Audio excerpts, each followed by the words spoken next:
बनाइरहेको छु। त्यसको लागि मैले अलिकति आलुलाई मसिनो गरेर काटेर राखेँ अनि अलिकति सागलाई पनि राखेँ। त्यसपछि प्याजलाई फेरि काट्दैछु। म चाहिँ आलु, साग अनि प्याजको मात्रै पकौडा बनाउन लाग्दैछु। अनि म चाहिँ मसिनो गरेर काटेको भन्दा अलिक लामो लामो गरेर काटेको ठिक लाग्छ पकौडामा, त्यही भएर मैले अलिक लामो लामो गरेर प्याजलाई काटेँ। आलुलाई त्यसरी काटेको छु, सागलाई चाहिँ मसिनो गरेर काटेर राखेको छु। त्यसपछि सबैलाई काटेर एकै ठाउँमा राखेँ।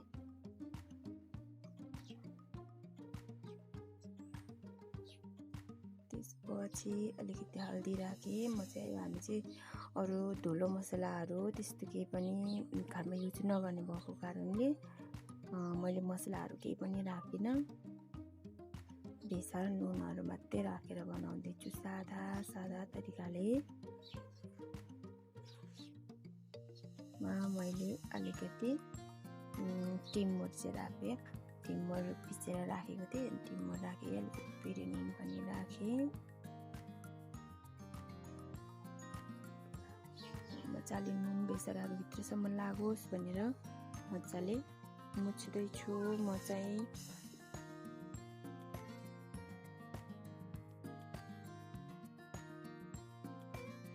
यसमा चाहिँ पिठो राख्दैछु। मैदा र गहुँको पिठो मिसाएर राखेको थिएँ, त्यसलाई नै अलिकति राख्दैछु।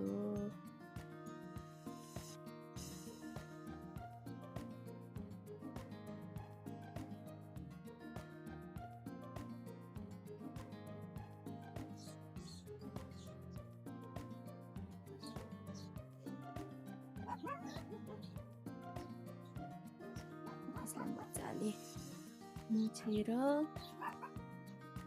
बनाउन गइरहेको छु। पिठोले नपुग्ला जस्तो भयो, फेरि थपेँ मैले।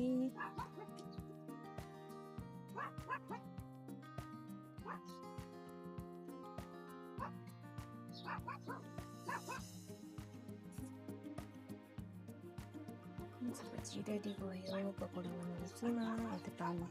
यता तेल तातो गर्दैछु म। त्यसपछि पोल्न सुरु भयो, फ्राई गर्न सुरु गरेँ मैले।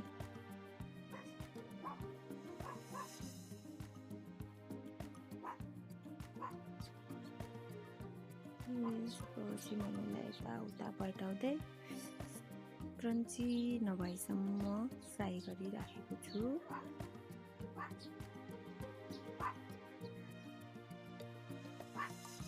रेडी भयो मेरो क्रन्ची पकौडा र पकौडा खाने मान्छेहरू खुसी हुँदैछन्। आज चियासँग पकौडा दिएको खाजामा मिठो भयो भनेर थ्याङ्क यू भन्दैछन् सबैजनाले मलाई। Thank you for watching.